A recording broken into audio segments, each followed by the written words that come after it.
welcome to the Publicly Challenged Podcast. I'm your host, Luke Oswald, and I hope you join me on my quest for knowledge to become a better hunter, angler, and forager.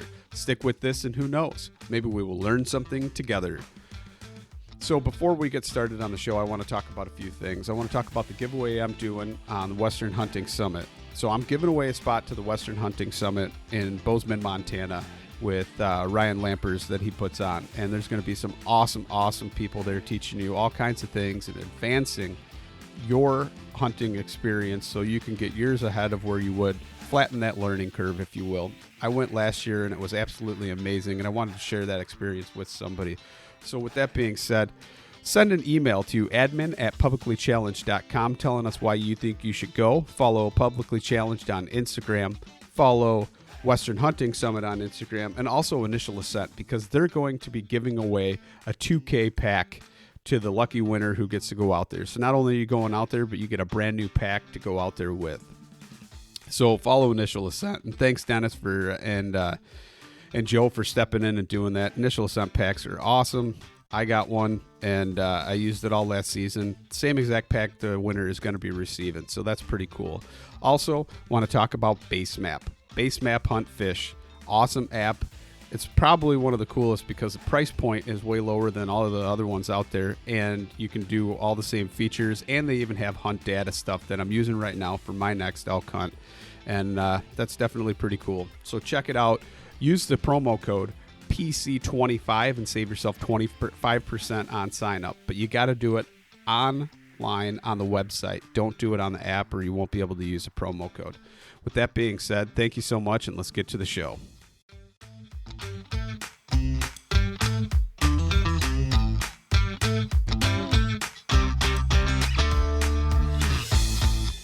All right, so I'm sitting here, and I'm talking to Troy Fowler. And Troy, you want to go ahead and introduce yourself a little bit? Yeah, of course. I'm a guy who never expected to be interviewed on a podcast or have a YouTube channel, and somehow 3 years ago I started a YouTube channel, and it's kind of gotten crazy. So I'm an old geezer. I'm 52.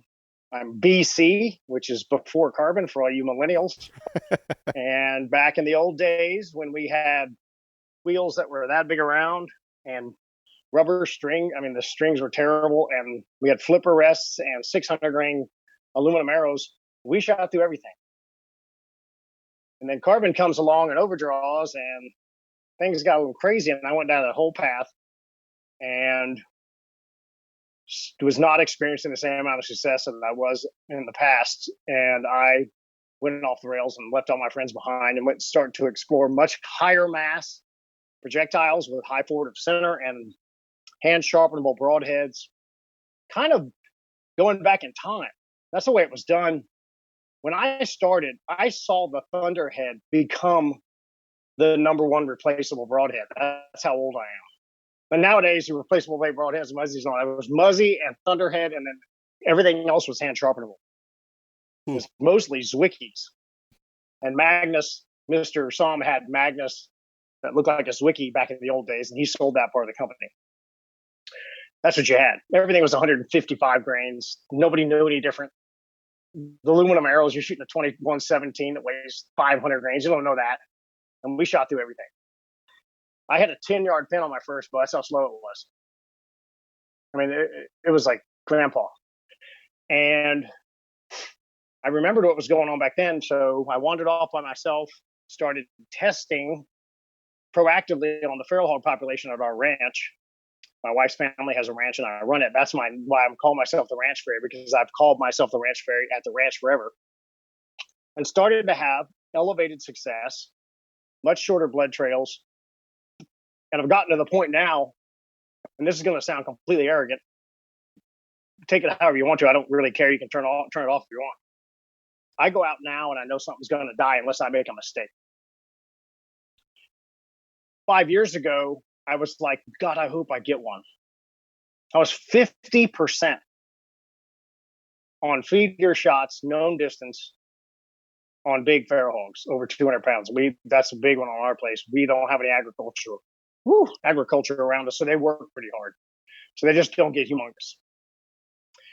And you get about 5 shots a year at the big adults. It's not like they just parade in all the time. There's a bunch of little turds running around, big deal. Start passing on those guys. But I started just blowing them down.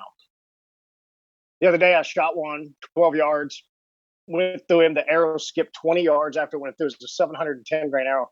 Went right through this pig, right in the shoulder, skipped 20 yards, and I saw it back in the woods. I just got out of the blind. I waited 2 minutes. It was hit perfect. I walked up and got him. And because the arrow systems are unbelievable. So where this led me is into you public guys, to stay on the rails with you guys. Y'all go into really dynamic hunting situations. I have a saddle, tethered supply me 2 saddles, and those things are awesome.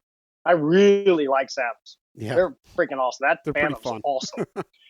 They're great, and the shooting angles are fantastic. You can really shoot a lot of different directions. You're not just pinned, this direction. You can't, the old tree stand, you're kind of like, woo! Yep.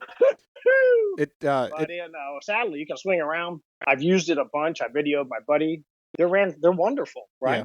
It took me a little bit and to y'all get don't used to get. it. Yeah, what's different? What was different for you? So I think the adjustment of like the bridge and my anchor at first was kind of different. I used to hunt out of one of the original Lone Wolf hand climbers, and it was just a little bit different. But once I got used to it and figured out how to, put the bridge over my shoulder and do different things like that, I think it really kind of all came together. And then I was like, man, I could shoot any direction, weak side, strong side. It doesn't matter. I can't get over that part. No? the directional, you can really almost shoot 360 degrees. Yeah. I mean, you can kind of hang off the tree wherever you want and just shoot you a damn deer. It's great. And I didn't hunt in a saddle till this year. I went to North Dakota and hunted with tethered guys, with Shane Simpson and with Garrett Prawl. And that was the first time I ever saddled.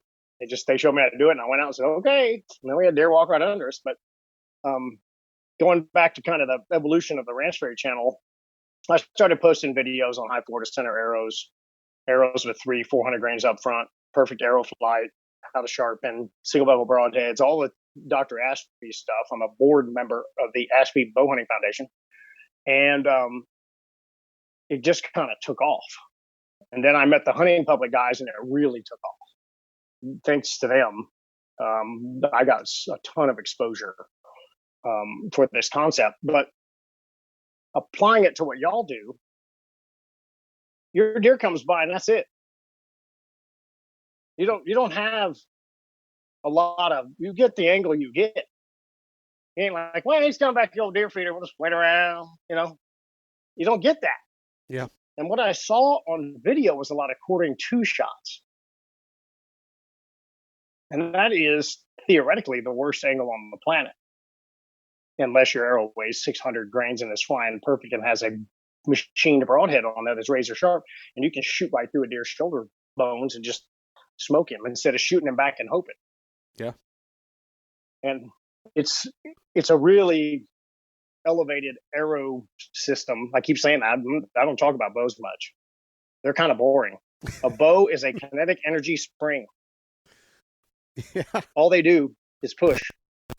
For the thousands of dollars and all the back bars and matching up your 4-foot stabilizer and getting your old wing dinger and getting your eyeballs right and peep sight camouflage matches your Kuiu hat, bow and arrows are boring.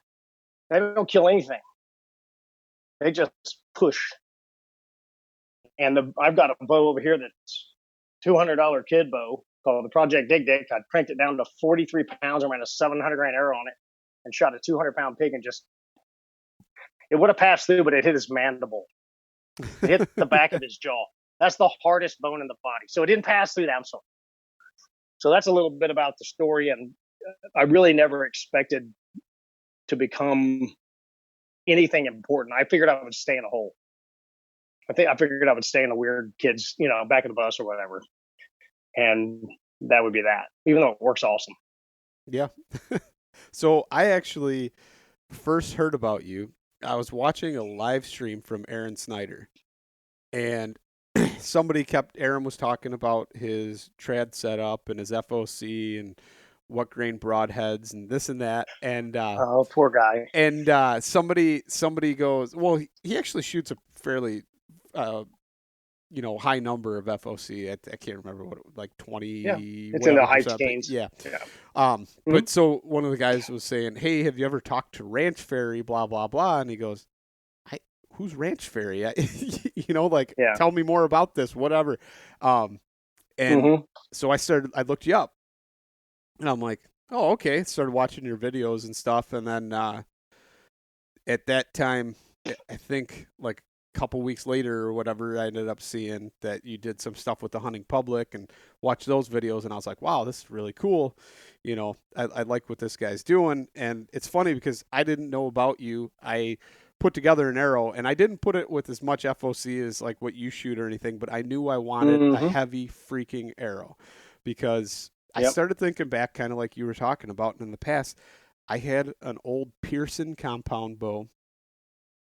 I think they're I can't remember, 1175s or something like that, or 1170 something. XX75s, yeah, the ones with the inserted nocks. Yep. And I shot them and I shot great. I mean, I remember me and my buddy at like 40 yards were consistently putting holes through a Snapple cap and that was hanging on a piece of wire.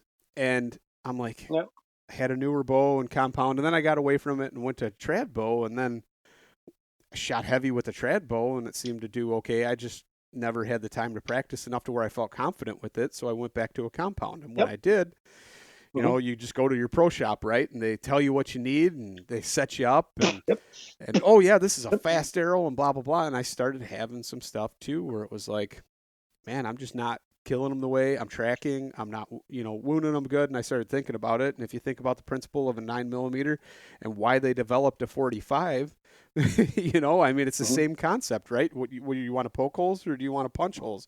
So I went to a heavy arrow and I said, I want the heaviest freaking arrow we can order. And I ended up getting it with the Victory. But, same thing. And I was like, okay, I want a heavy insert. I want to get some FOC. I don't care, whether it's 50% or 10%, but I just want some FOC there because it seems like when you go to a bow shop, they're just a balanced arrow. There is no real FOC. It's super lightweight and everything's either 100 grain or 125. There is no 150 or anything like that. Right. In Dr. Ed's study, there was no over 19% penetration consistently increased for every percentage gained. 30 is a unicorn.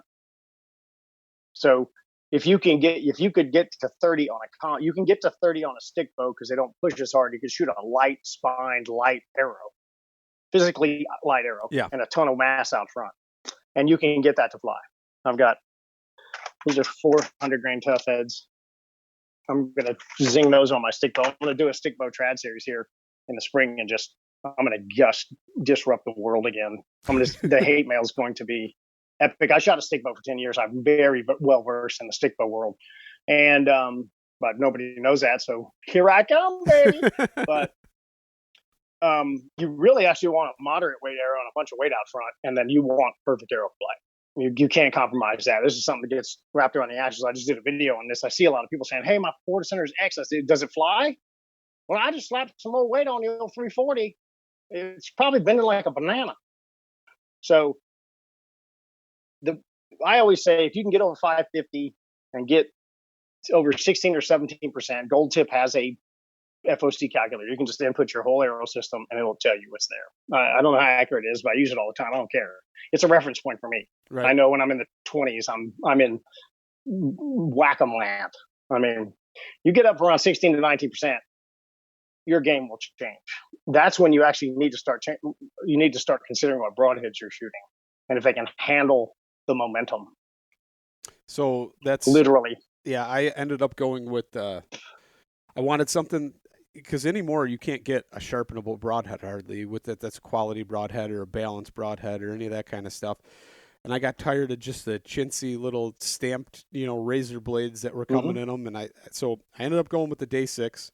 I forked over the money. I'm sure there's other options out there. But I ended up going with that. I liked the fact that it was, tool steel, all the good stuff about it, and you could sharpen it. And I was like, okay, I'm going to go with the 150 grainers. I got like 14% FOC. I think maybe Yep. maybe a little more, maybe 16.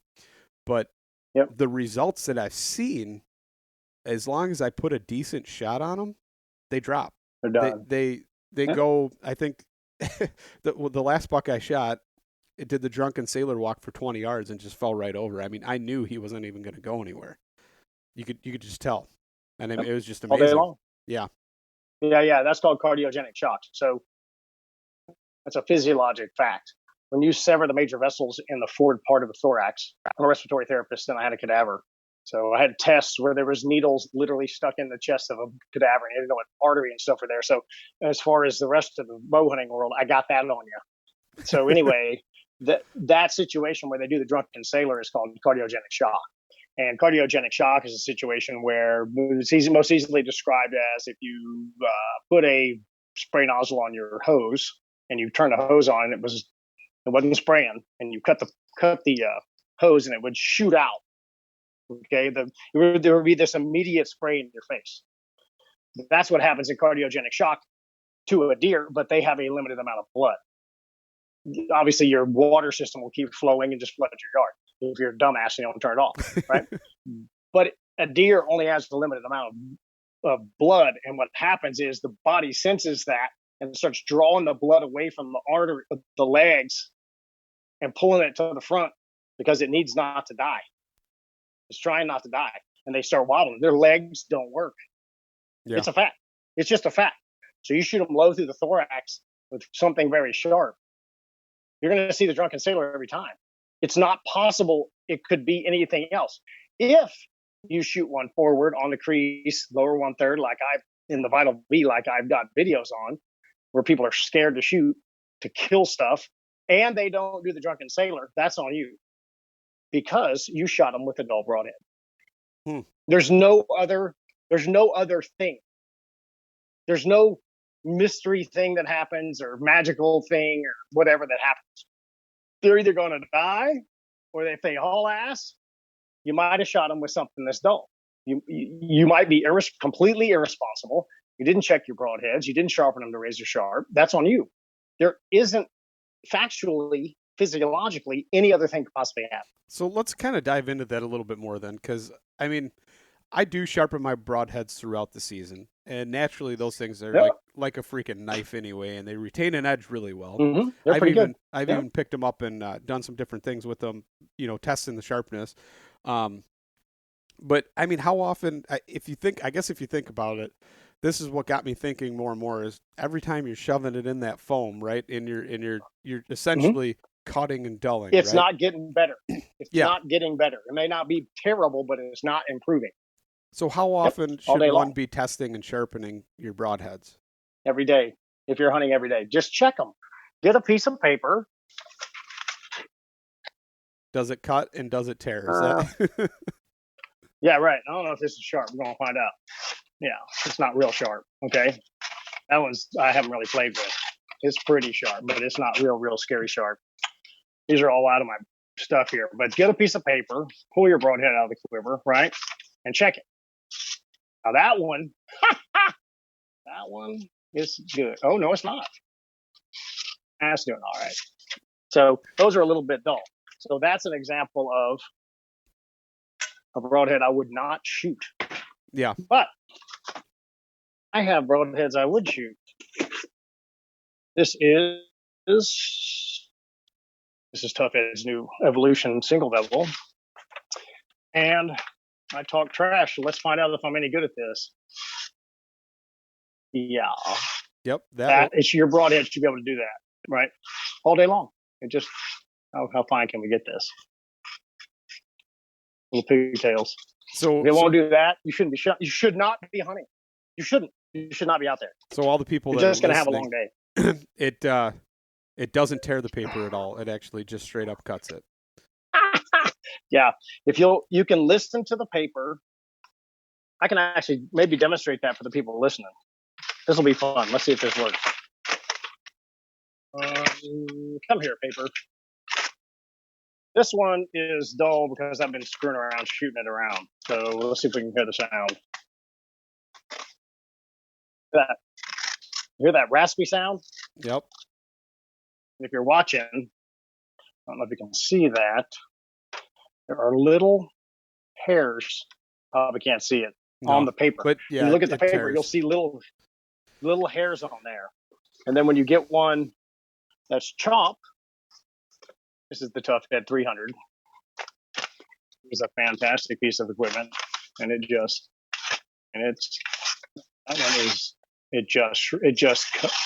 smooth sounding. Okay, you can't really hear it until you see it. But I'm looking at it, and the cuts on that, there's no little dings on the paper. The cuts look the same. Your best friend on the planet is a straw, day to day. So, do you make your own? This is a paddle strop. No, Yep. I bought this one, but I'll make my own. So one of these days, but I bought this one. I don't know from where. And you can see how shiny this side is. I sanded this with 2000 grit sandpaper and it's almost like a piece of glass. It's just butter smooth. This side is a hairy coarse side. There's a ton of videos on YouTube on how to handle a strop, and I'm not going to do one on my own because people have done it better than I can. And y'all are going to be on YouTube doing other things anyway. So go on YouTube and look up a strop. This is all you need day to day. You need paper and one of these.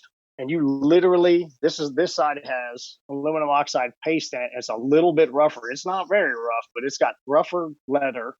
And then this side is glass. I mean, you can see it shining.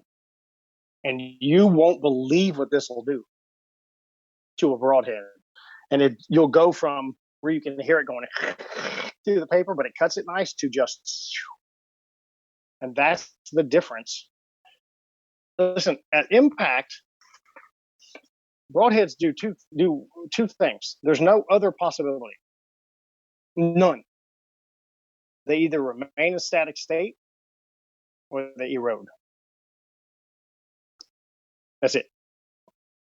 The better quality steels will stay in static state through all kind of crazy stuff. We shot a pig this weekend with that little gem. S7 tool steel, 20-degree bevels, the Tough Head Evolution. We're testing it.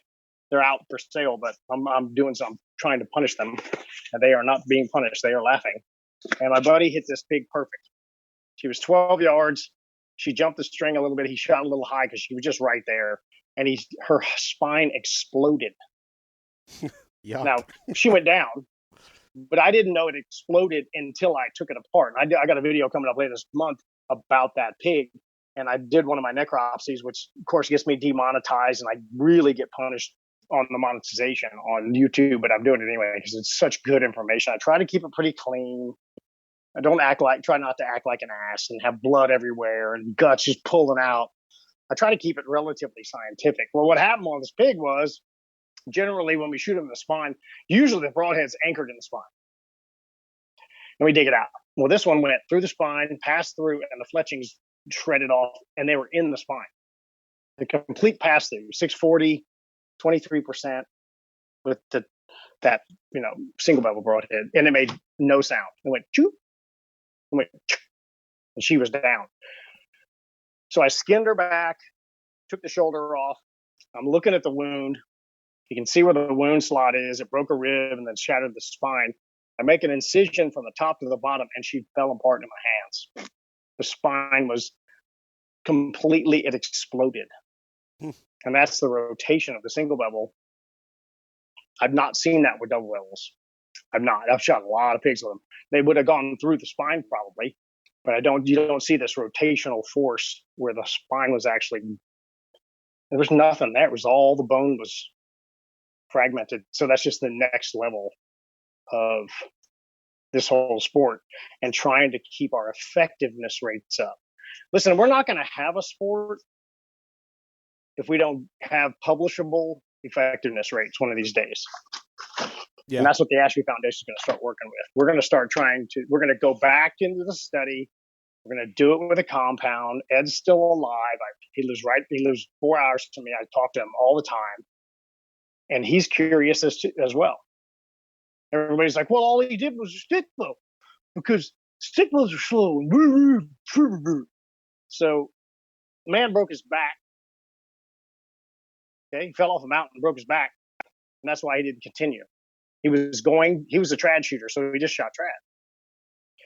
And another little fact about the study is it's called the Natal study because 3 countries in Africa in the 70s and 80s were open to bow hunting because they had no ways or means laws. That means you could shoot them with a cannon, muzzleloader, 50 BMG. Nobody cared how you hunted in those 3 countries. The rest of it was closed to official bow hunting. There's a lot of it going on. Trust me, the locals were shooting them with whatever. They got to eat. The Game Commission took on Ed Ashby and said, if you'll do a formal study for us on the effectiveness of bow and arrows, we'll talk about opening up the continent. That study is over 2 decades long, and its only purpose was to prove that a bow and arrow was effective for taking game up to elephant. It's written like a white paper. Guess why? Because the government used it as their document to open the whole continent. So it's unbelievable. What were kind of some of the findings that they found that that correlated to the arrow, the weight, and retention, and all that stuff? Well, I think one of the coolest things about the study is he talks about bows a little bit, but it's all about arrows. Listen, our sport's all about the bow. I say this all the time. I've said it on Hunting Public stuff. I'm not going to stop saying it. Archery is shooting an arrow from you to the target. Bow hunting begins at impact. No one's studying that. Everybody just assumes if you hit them with a stick with a sharp point, they're going to die. Nothing could be further from the truth. There's so many dynamic things going on when that broadhead hits something. It's unbelievable. We're going to get a high-speed camera and start doing some really cool stuff, showing how much the arrows impact, paradox, and how much there's tail whip on angled shots and some stuff that's causing some penetration issues. But the core of the study showed that with the number one penetrating arrow was 650 grains plus, all shot angles. Rigid single bevel broadheads were the top performer. And right behind that was a rigid one-piece double bevel. And perfect arrow flight. And then there's 12 other factors: sharp, the angle of the bevel, the way, how much mechanical advantage. So Ed's great. Ed's super smart, and he uses simple examples. So which wheelchair ramp do you think is easier to go up? Yeah. Okay. So the ratio of width to length would be. Well, just this right here is a much easier way to, if you're going to ride a wheelchair ramp up into your house, is iron wheel wide. Okay. Yep. Which one is going to cause less work to be done over distance? Right. The longer broadhead versus the wider, shorter one. Yeah. It's just less. It's less work when it's going in. And then one of the things that really came out of it, and this is really overlooked, broadheads don't have cavitation. They don't have any hydrostatic shock. The FBI has written extensively about that. And 22 to 2,300 feet per second is where all that happens. If you're shooting an arrow that's going 2,300 feet per second, you're good. But most of us aren't. We're about 10% of that. So there's no help from the velocity to push the organs apart. It's only cutting. And then the broadhead itself relieves that pressure because it's cutting. Bullets are round. I mean, they're literally blunt force objects pushing. So they're going to push things away. They kill completely differently. And so that's why you need a very long wound channel. Yeah. And the less efficient broadheads do not give you a long wound channel. You can only get what the broadhead touches. You only get what the broadhead touches to kill stuff. And if it goes halfway in, you're 50% of what you could have been. Yeah. No, that's what I've noticed with this setup that I've got now is it's entire pass-throughs. Bone does not matter anymore.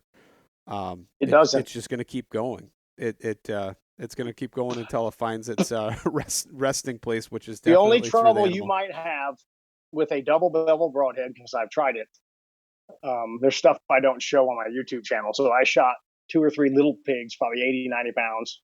I'm not shooting a big one because I know that they're going to suck that arrow up and laugh at me. Quartering 2 with 525, 500 grains, light arrows for me, and double bevel broadheads that are high quality. And I lost all 3 of them. And I stopped doing it. And that was impact on a quartering 2 shot right into the shoulder junction. It's a really hard bone right here, right? Every arrow stopped and the arrow was sticking out. They didn't die. I mean, I didn't kill them. There was that much arrow sticking out. They run around with broadhead in them still. I guarantee you they didn't die. And I stopped doing it.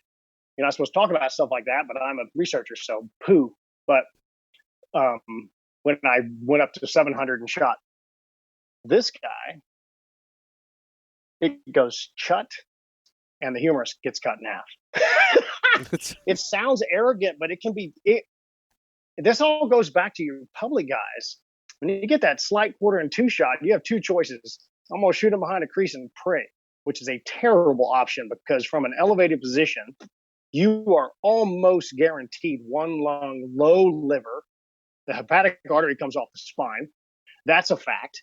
I don't care who the hell you are. There ain't an animal on earth where the hepatic artery does not come off the spine because that's where the abdominal aorta is. So the blood comes out of the heart, goes right under your spine. God protected it from everything. It's a humongous vessel, and then everything drops off the top. Okay, and so you're going to shoot 1 lung. I did a whole series called the Quartering 2 series. I've got 4 videos, 1 with Garrett Prawl, 3 with the hunting public guys showing me different shot angles. You're going to get 1 lung, you're going to hit low liver, and you're going to gut shoot them. There's nothing else there because you're elevated. And what's going to happen is that hole's plugged. Yeah. There's no miracle there. There's no way to say, well, blood runs through that sack of hay. That deer's been eating hay and browse all day. We know that's fact. They're not, and blood's going to get out of there. So you're just going to have a long day. They're going to go quite a distance with nothing to track on. I actually had that shot this year. Sure. And it was kind of a messed up situation. I ended up drawing back, and I just tried to close my eyes, open them up, reset myself, and take the shot. And in doing that and trying to follow my shot sequence, I ended up putting that shot on him, and he actually stepped quartering to me, took another step and quartered to me a little bit, and I put that on him, and I was up really high, like 30 foot high. I was hunting high that day. And I did that and ended up doing a whole episode with the guy on that actually I called tracking dog. And we found him. He only went 80 yards, circled back to where he was like 30 yards in front of my tree stand, but I couldn't see him where he was. It was thick. Right. And it was six hours later or so, and he was hurt bad, real bad. Still up, though. I mean, he was still alive. Still alive, still alert. Yeah, right. And so I grabbed my bow and put a second shot, and when I did that, the way he was sitting down, his shoulder blade was right there, but I tucked one in there and cut the whole top of his heart off and went through both shoulder blades, and it was game over. It's amazing how long they can live on that shot. Yeah. So the lungs are actually multiple lobes, and when one gets deflated, the rest of them are fine. They're really not that bad. And because of the way the pressures work and all this stuff in there, they'll just collapse. There's blood coming out and stuff, but it's not a massive wound. Back in the lungs is terrible. Yeah. It's terrible. It's really not a great spot to shoot them. And then from an elevated position and quartering 2, you're shooting them back here, and it's just going to go out their butt. It's going to go out in the middle of their side of them. So when you get these elevated quality arrow systems, you've got to take time to bear shaft and get them flying right. You can't just load up whatever arrow you got and pray to God it's going to work. It will not. If it's flying sideways, it will not work. But with perfect arrow flight and a really high quality broadhead, you could just aim for the heart. You'd have been better off. I said massive penetration. You'd have been better off shooting that deer right in the shoulder and getting 12 inches of penetration. He'd have gone 35 yards. Yeah, and that's the thing I realize is You're just no. It's nothing on you. That's what the whole industry is telling you the wrong thing. No, without a doubt. I realized fine. It was on me. It was a bad shot. But if I would have realized he accorded you shot him me, where you were told to shoot him.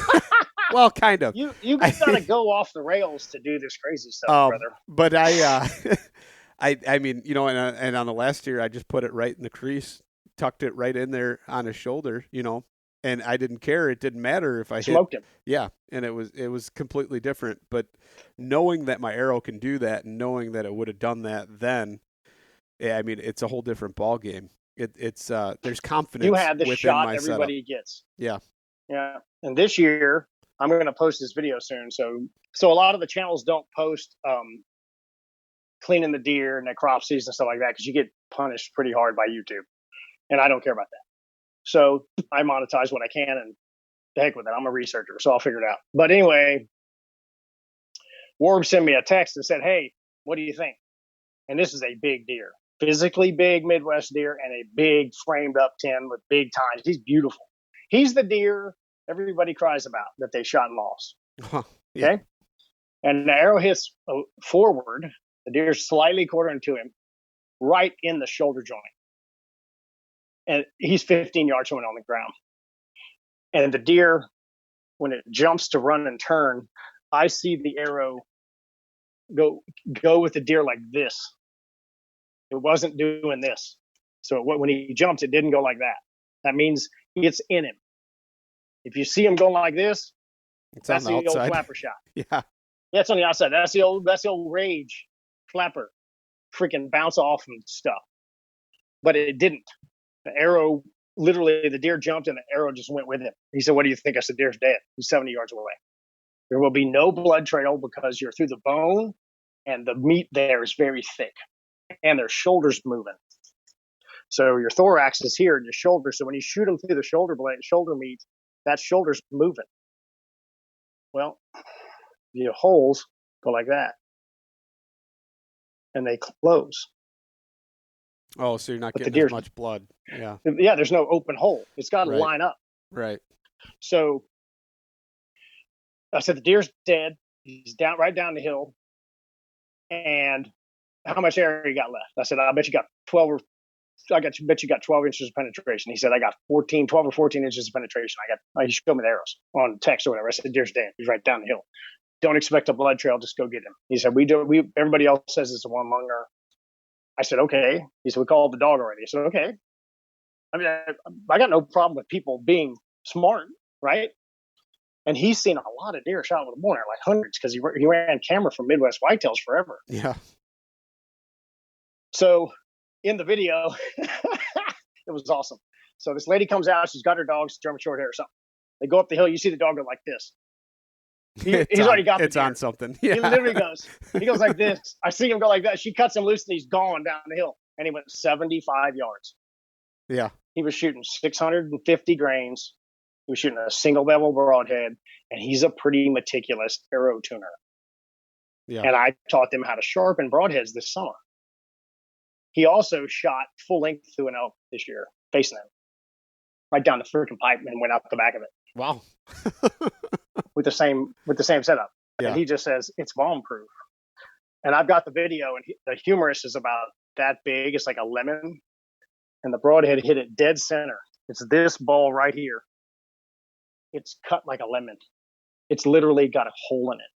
But the broadhead torqued and popped it, and it hit the other shoulder blade and stopped. But it cut all the major arteries on the front of that deer. Any other setup, even if he'd had the same setup with a 3-blade or a 4-blade, he probably wouldn't have gotten through the bone. So with that setup and the weight, ultimate system, the weight, Troy, what are you looking? Or you're not? So it's not the weight; it's the FOC you're saying, or the weight? No, it's a combination of the Ford. He has just that arrows. I built those arrows for him. That arrow is probably 23% Ford center, and I know it's flying right, and 635 40 grains, but he had everything. He had a single bevel. It was sharp. It was machined. It wasn't multiple pieces. That thing's not going to bend. Yeah. It's just not going to bend. I mean, I don't know what to say, but I don't know what's going to bend. Right. I mean, tell me what's going to fail, right? Yeah. He had a machined head like that. It wasn't that one, but he had a cutthroat or something, but it doesn't matter. It's a one-piece head. And in that situation, with a humongous deer, very close, I don't think it would have mattered at 35 yards, but at 15, it was really helpful. He had the ultimate arrow system. Notice I haven't talked about bows at all. And his kinetic energy spring pushed his arrow, and that just, he had every factor. It has 12 factors, and that was an 11-factor arrow. The only factor he didn't have is a tapered arrow showed a little bit more penetration than a parallel. Okay. He was shooting a Sirius Apollo 250. That's the company I worked with, and it's really awesome. I can't wait to post it because you're either going to hate me or you're going to love me. And I'm sorry, I'm just trying to help you kill deer. Yeah. No, I think mine's like 618. I think is there you go. My total arrow weight. Yeah. It's not. You'll see it over 600. That's when it gets crazy. That's when it starts getting awesome. Yeah, I can't say how impressed I am. The only thing, I haven't shot any real distance other than 40 yards or something like that. So at what point do you start losing, or I mean, where does the line get drawn versus your distance? At like Joe 80 or something. So here's the fun part of that. I'm also going to post this stuff. So I've been wondering about this because I know the mass helps. We just shot through a lab radar, which is a unit about that big, right? And it tracks velocity, and you can do missiles and bullets and all kind of stuff. So this one we set on arrow. We put a target at 70 yards, so we made sure we caught the whole flight out just through 60. You don't have to hit the target; it just needs to pick up the speed. Right. We had arrows from 388 grains. My fast bow shot them 293, up to 735 grains, and my fast bow shot them right at about 205 launch speed. Okay. However, the speed erosion on the 388 grain arrow was 30 feet per second. From launch to impact, theoretical impact, right? We're shooting through 60. Got it. Your elk is at 60. Yeah. My arrow's only going 260 at impact. Math's an interesting thing. Just put that in your kinetic energy calculator. Run that down. It goes from about 78 to 53 pounds of kinetic energy at impact on an elk. However, Big Cletus, my best arrow, my 640 grain arrow, lost 12 feet per second, despite the initial launch speed. So its kinetic energy dump was about 8 or 9 foot-pounds heavier kinetic energy at 60 yards than the fast arrow. I'll post all this stuff later. It's unbelievable. It's really cool to see it mathematically. You kind of know it, right? You're shooting a really heavy object. It doesn't get lighter. Right. It's still heavy when it gets there. Yeah. Well, that's kind of a crap argument. It's just a straw man argument. Well, it's heavy. Yeah, I'm with you. But it lost 9 feet per second, or 10 maybe, over 60 yards. Versus 13. So instead of 30. Oh, 30. Yeah. No, that's a big difference. Yeah.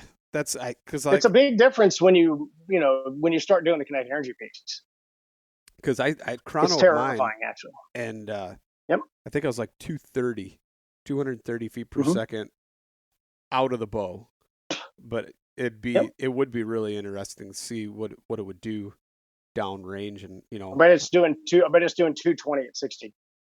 That's so pretty impressive. I mean, that's well, think about that from the sight standpoint, though. Think about the arch that you're dealing with when it's not slowing down. It's going to be a very consistent parabola going out. Yeah. As opposed to, so my buddy who had the he's a Western guy. He's got 90-yard pin. He had the 388 grain arrow. That's the only reason I had one. The lightest I had was 420. I just didn't work at it. I'm going to go lower, but he had his, and his pin gaps were, deet, deet, deet, deet. And then 90 was like this humongous 70 to 90 or 80 to 90 was this gigantic drop because of the speed. You could see the speed erosion in the pins. And when I see guys with pins, the trouble is going to be is getting low enough, your sight bracket low enough to shoot that far. Right? I mean, it's going to eventually, your starting point's going to be lower. Yeah. And it could interfere with the arrow. Some of the sliders and stuff will do it, but that's where I worry about getting these chats with all these Western guys. And they tell me there's no way you can kill anything under 60 yards. And I'm okay. Somehow these stick bow guys did it. They still the Indians did it really well. Yeah, they still do. So my concern is how many animals are being hit weird. You don't know you hit them. 80 yards is hard to see the arrow. I don't care who you are. You're stressed out. Shooting uphill, wind's blowing a little bit, sun's not good, and you haven't had 75 shots at Fat Friends on Tuesday, okay? And let's just say you whip one kind of through the middle, and it isn't really an obvious, pick the arrow up, and it's not until you say, ooh, it's greasy or whatever. So I have my concerns over that, and I also have my significant concerns over being able to pass through at that distance. It's really, I think it's bordering on irresponsible with really crappy arrows. And if you're shooting a mechanical at a deer that far, the kinetic energy at 60 yards from that 388 grain arrow is in the mid 50s. So the launch was in the mid 70s. But at impact at 60, it's in the mid 50s. And most of the companies, and I've screenshotted their websites, recommend 50, 55 foot-pounds to penetrate, with a mechanical. Yeah. That's their recommendation. It's not me. That's not me talking. Right? No, it's not to open this stupid thing. That's a straw man. These damn things. Where are they? Hang on. I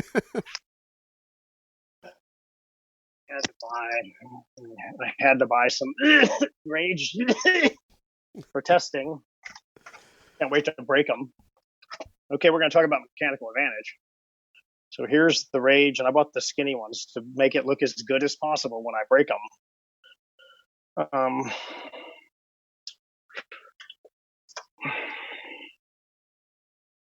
Okay. Yeah. I mean, come on, right? Right? I mean, come on. That is quite the extreme angle of a. It's really extreme. Let me get it. Oh, here we go. That's better. It's really scary to think that this angle right here is going to be efficient. And then on an elk, they're big.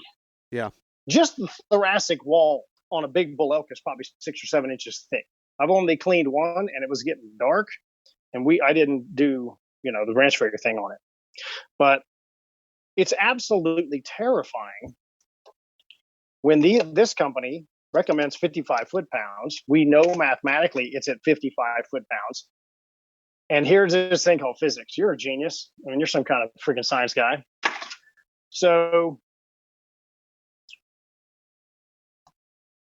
there's this guy named Newton. And for a redneck from Texas who doesn't know anything, says crazy stuff, I'm moderately intelligent and read these things called books and stuff. This Newton guy figured out these laws. And there's a third law of this Newton guy. You can just disregard him if you want to, but every physics textbook on earth uses the Newton laws. That law says for every reaction, there's an equal and opposite reaction. So if you don't believe in science, just turn off the podcast and also unsubscribe from my channel because you're a flat earther, which flat earth people are kind of interesting, but crazy. So anyway, I read a bunch about that. It's super awesome. So if 55 foot-pounds is required to penetrate, the tissues are going to equally push back at 55 foot-pounds. That means it requires an unknown amount of foot-pounds over 55 to keep advancing. It's just math. Like I said, there's this Newton guy, and he kind of figured stuff out. Yeah. Poncelet equation, resistance equation, there's all this stuff. And that's terrifying when you could get a really good fixed blade head that may take 8 or 10 foot-pounds to penetrate, and then you've got 40 or 50 pushing. That's how you need to frame this in your head. You don't want to barely overcome the required amount of pressure so it'll advance. You want to massively overcome. And that arrow needs to keep going because you can't control what it's going to hit. You can't. If you know how to shoot between the ribs every time, I don't care what you shoot. I'm not that good. And when they quarter, go to a picket fence and walk in towards it and quarter on the picket fence and look down. You tell me how much space is there. Yeah. Yeah, you're not going to tuck it between the ribs every time. There's no way. There's no way. So that's the trouble. Plus, they're real wide. There's not a lot of animals that have a wider intercostal space, which is the space between the ribs, than 2 inches. There's not very many of them.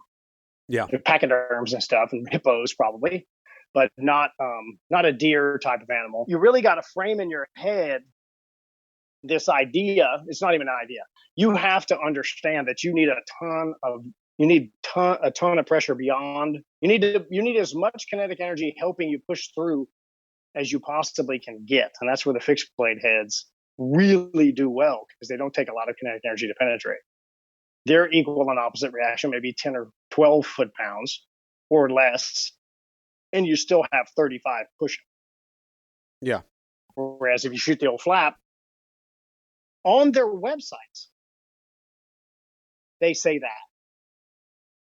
So, all these long arm clowns that get on YouTube and everybody's got 31-inch draw and all that stuff. Okay, well, you've got some velocity. I got that. Mr. Gillingham is the worst of them all about that. But he's got a 31.5-inch draw length. So what do we do with the kids? We just take them out. We don't let them hunt. Women can't shoot a bow and arrow. We just delete 80% of the population from bow hunting because you're the coolest guy on the earth and you got long ass arms. Really? Seriously? I've got ladies. Rob Nielsen's wife. I don't know if you know what a Neil guy is, but the King Ranch in Texas decided to try to domesticate this big blue thing called a Neil guy.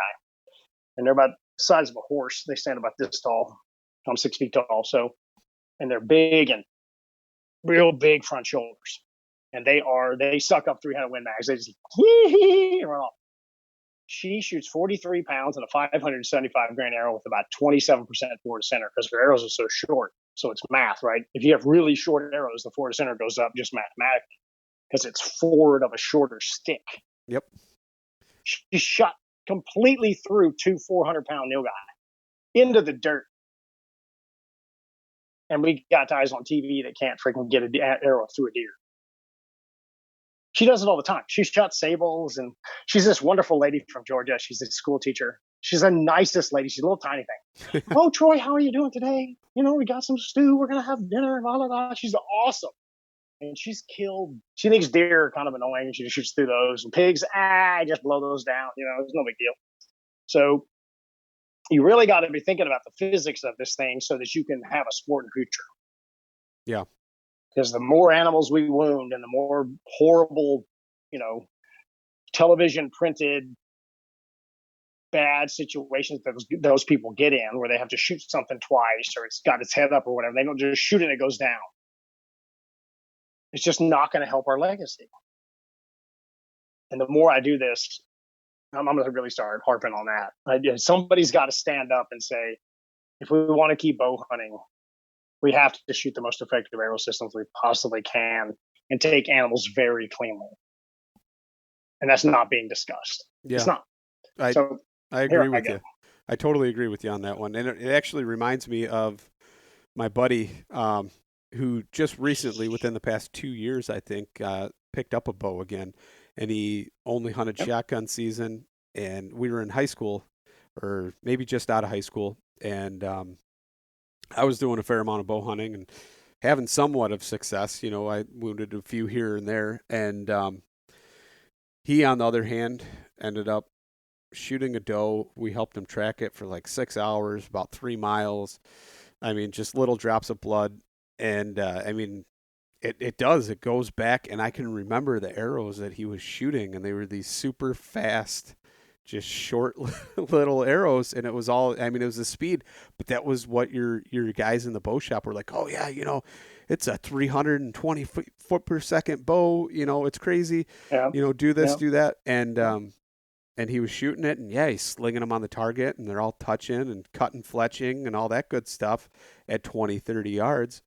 But wherever he hit that doe, and I don't even know, that was enough to sour him, and he did not pick up a bow y'all again. lost it. Yeah, we straight up lost it, couldn't find it. Yeah. And it happens. It got to the point to where it made him so sick about it that he set down the bow and he didn't shoot again for like 15 years. So, I mean, really, yeah, good for him. You know what? I praise those kind of people. Yeah, you know, he said, "Shit, I can shoot him with a 12 gauge slug and they have freaking blow a hole through them. Man, somebody's good. They're going down, right?" It's really I said this earlier, but it's really a different experience to go out. I can hear the confidence in you now, shooting what you're shooting, and I literally know now that it's just up to me, and that my arrow system will not fail. I will not have. I have not in the last 20 animals I've shot had any weird arrow things happen. Yeah.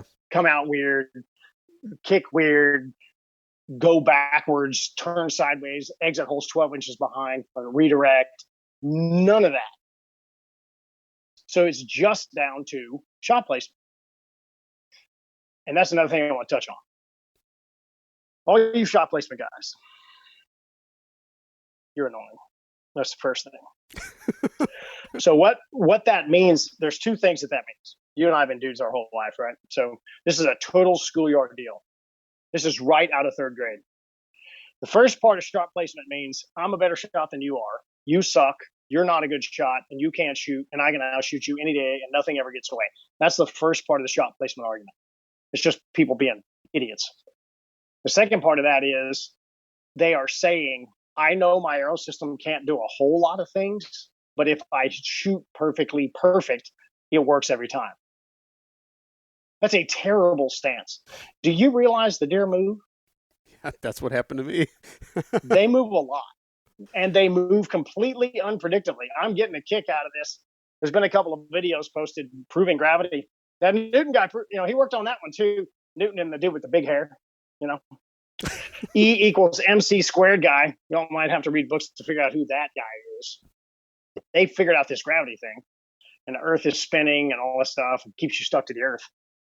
And there's a lot of videos out there proving that a thing drops a certain speed. Well, we've known that since the Egyptians and other smart people figured that stuff out. It's a stupid argument because the animals are different everywhere. Okay? They're spinning more than they're dropping. Now that I've said this, when you watch all hunting videos and they slow it down, watch what the deer actually does. They're trying to get away. They're not dropping. It's more like this. Okay, I'm going to give you a human comparison. I can hit a golf ball a long damn way. I was almost a scratch golfer in high school, and I never made the tour. Manute bowls really fast. I can't catch him. And I'm 6 feet tall, and there's a lot of people who can dunk who are 6 feet tall. It's just God-given gifts, right? Yeah.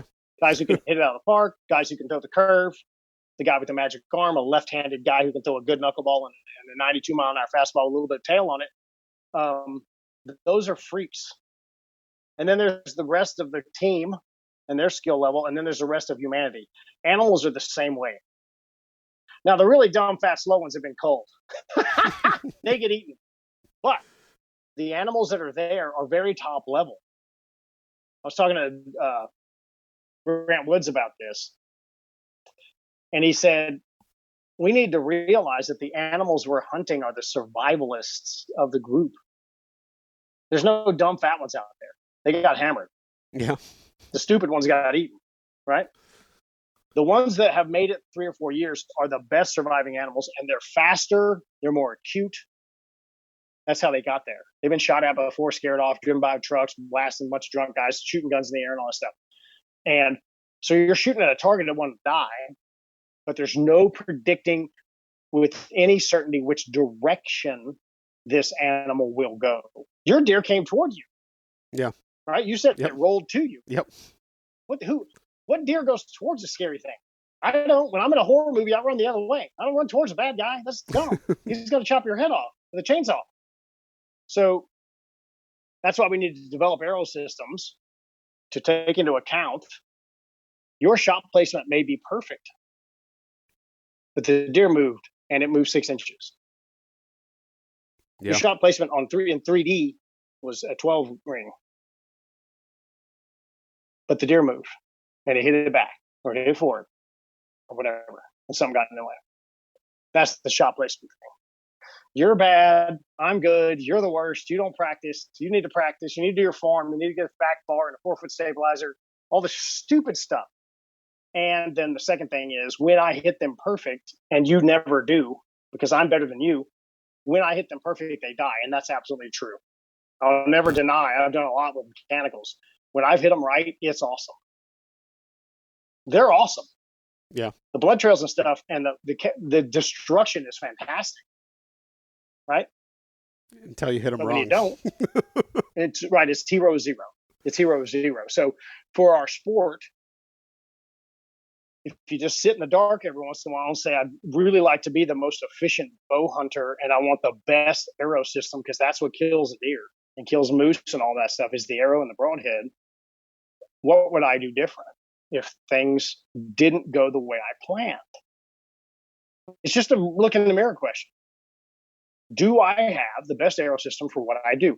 The top-notch, no fails, lowest percentage of failure system on the planet. And if we don't start pursuing that, we're going to have a challenge in the future as a sport. Yeah. The guns are going to be first. They're already going to come after that because of all the political crap. Yeah. So we're hiding in a hole over here, bow hunting, fine. They're not really after us yet. But if somebody who was not in a bow hunting mindset and wanted the sport to go away were to mandate that everyone turn in their success rates. Yeah. Might not be so good. Bow fishing, there's always bass fishing, I'll go back to do that. So that's where I really wanted to talk about tonight was I just want people, I know I'm the crazy heavy arrow guy and I'm off the rails and you can think I'm crazy. I don't care. Well, I'm telling you what, if I built you a set of arrows and rolled some tough heads on there, you would kill stuff like you've never killed before, any angle. It's really crazy. I sound arrogant, but I continue to be amazed. When that pig fell apart in my hands because her spine was shattered, I was just like, it just keeps happening. Yeah. And it wasn't a great shot. It was that high back nightmare. You've arrows this long sticking out of the dang thing, and you're like, oh, no, right through. It went in the dirt. Fletchings were in the hole, and she went down. I mean, it hit her and kept going, and it went chut. It didn't go pop. Yeah. And she was gone, right? So, I appreciate having me on because I went on a little bit of a Baptist preacher thing here. But we really got to worry about. We really have to. The more I do this, the more I say this a lot on my channel and I joke around and say stuff on people's podcasts and stuff. We got to stop trying to make them bleed and we got to kill them.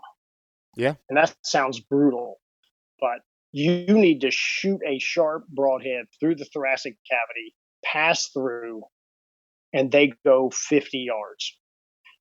If they don't bleed for some reason, which is completely uncontrollable, I might add, they're still 50 yards away. And generally speaking, you don't shoot with your eyes closed and then listen.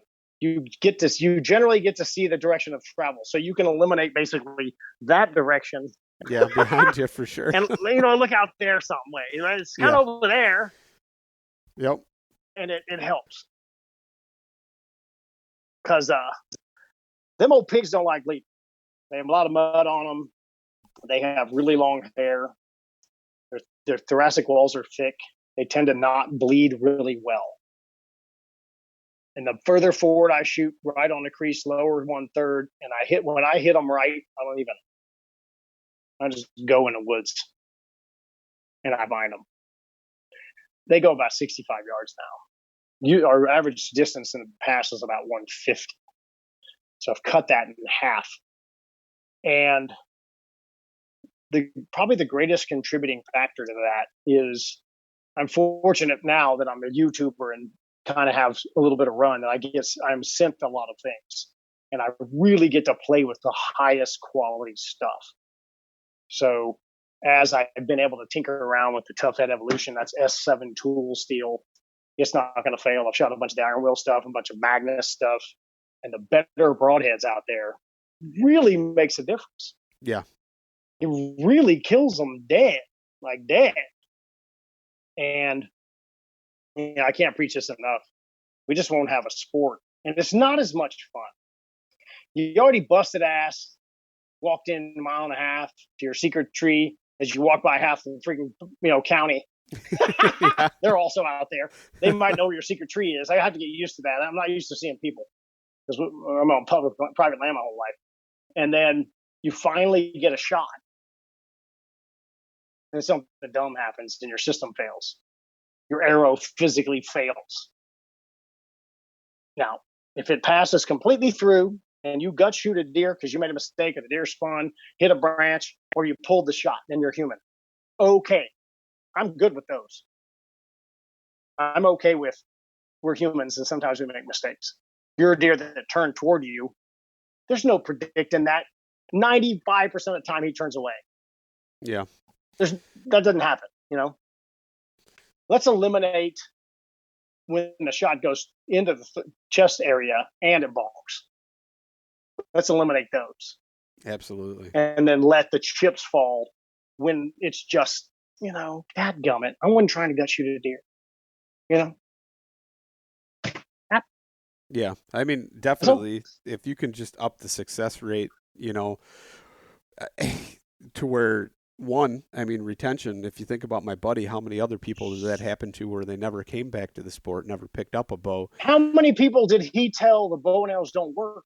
Well, or that, yeah. I mean, I know he didn't actually tell people that because I know who he is, and his dad was still a stone cold deer killer, but it affected him enough to where he didn't pick it up. But imagine all the other people out there that definitely got shied away from the sport or told other people you don't need to deer hunt, or wow, how horrible that was, or anything like that, to where it definitely does change your perspective and really want to be.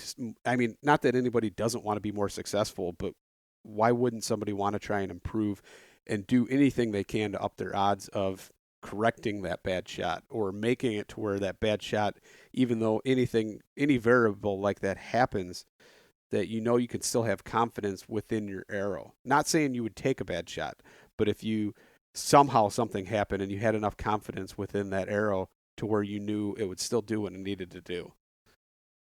Well, this goes back to the quartering two shot, and then we'll cut out. And we've been blabbering long enough to drive people crazy. Hopefully, we got a lot of truckers on here who drive 12 hours a day and they don't care about it. They'll sit here and listen. But, I really do believe after doing the quartering two shot series, so go to my channel, the Ranch Fairy. It's pretty easy to remember. Just type that in. You'll see my dumb face in some contorted position. There's no doubt about that.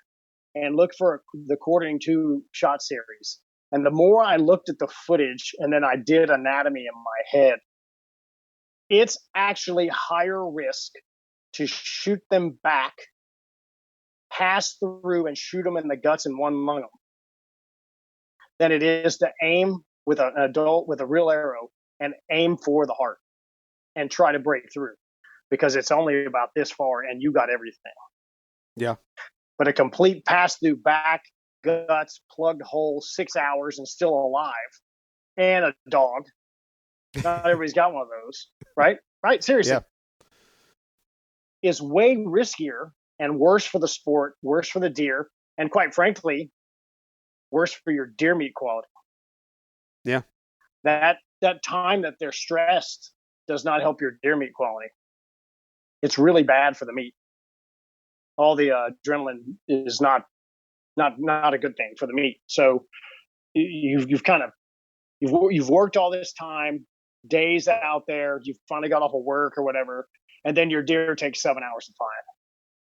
That should just be the fun is the wind up, right? Talking trash with your friends and getting out there and having them get close calls and then finally getting to shoot. And then it's another 6 hours. Shouldn't we just kill the deer? Yeah. Shouldn't it be just grip and grin? It's way cooler. And like I said, don't misunderstand me, everybody, for listening. I sound really arrogant, I think, to the average guy, and especially if you're shooting a really light arrow and you've had some success and you shoot a mechanical broadhead, which I make fun of all the time. I don't really apologize for that. But you can up that arrow system to where it will almost do it. Yeah. And the shoulder shot on a quartering two, and then when they spin and drop and you spine them, and then you're shooting a single bevel broadhead, you're going to shoot through the spine. And they may flop around, but they're going to be right there, and you shoot them again. They ain't running with a broken spine. They will run with a bonk spine, where a mechanical broadhead hits and stops, and they run off with it. We don't know what happens to that deer. But if you shoot through the spine, they're dropping. They may be flopping, but you shoot them again. They're right there. They don't go 50 yards and fall. They're down. Yeah. It's just, I don't know. Really don't want to come across as being a jerk, but God, it's way cooler to just kill them. Yeah. It really is the goal, you know? So Troy, with that being said, I think it's a good wrapping up point to end this podcast. Yep. So can you tell everybody where they can find you, all your media channels and avenues? Well, okay. So I'm not a very good marketing person, but because I called myself the ranch fairy from running the ranch for 10 years, I literally called myself, said, okay, I'll take care of the toilet. Y'all can't just put a flapper in it. You know, you can't just put gas in the tractor. So by sheer luck, I named myself the ranch fairy. So it's easiest to just Google me. Okay. You'll see it. It'll come up. Don't worry. And then I'm on YouTube, same handle. And then I think on Facebook, and this is terrible, I'm 52 years old. I just don't care. I think I'm under WRAY Ranch Fairy. I'd set up 2 accounts and they got tangled together. And my wife's maiden name is Ray, and the ranch is the WRAY Ranch. And everybody's like, you'll just change it. I'm like, I don't care. Yeah. So now it works. And then Instagram under the ranch fairy. So You'll see me posting. I put up a lot of pictures of people when they send them in to me who've blown stuff down, broken shoulders and broken spines, and deer shot in the butt comes out their chest. And I had 3 different people head shoot deer this year. Like they shot at them from an elevated position, and the deer spun toward them and just one kid's arrow penetrated all the way into the thorax, went through its head and down his whole neck. And the fletchings were sticking out of it. I didn't send those pictures out. No, yeah. But the fletchings were sticking out the top of its head. So, yeah, it's pretty simple. Just find me under the ranch fairy. I answer every message I'm sent.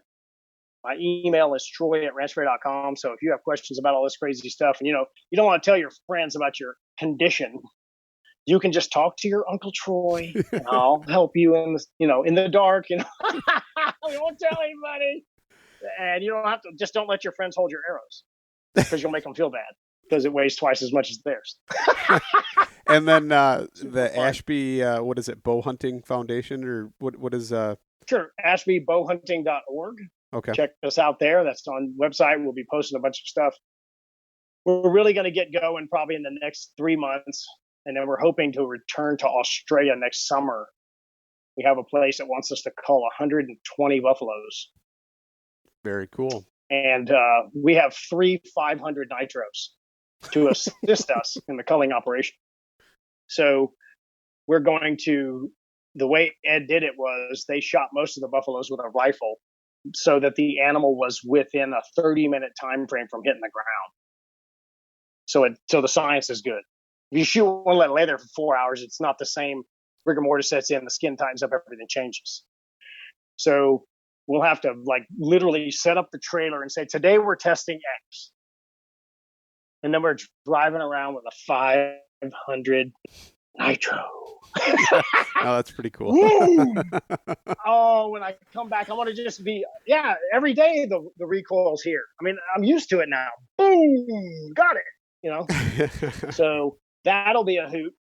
A month in the Outback will be fun. So we're hoping to do that and then bring back great data. That's awesome. And, if you're curious, it's out there in the crowd, what I think is going to happen from my own testing is I think we're going to break a bunch of components. More to come on that. Okay. I think there's going to be insert and sleeve system failures. We know some broadheads are going to break because the velocities are so much higher. Right. So the momentum's going to go up from the stick bow that Ed was shooting, even though he broke a bunch of stuff. We're going to break a ton of broadheads, and it's going to be some companies are going to hate us. Too bad. Your broadhead exploded. But I think we're going to have component failures. I think there's going to be some sleeve systems that, are supposed to be tough. And I don't have all the confidence in the world. These little guys, the old steel ones that look like that with the really short front ends, that's a 100 grainer in there. Yeah. They don't break. More to come on that. So that's a teaser. Thank you very much for having me on. I appreciate your time. Thanks for letting me rabble. Yeah. No, I appreciate it. Thanks, man.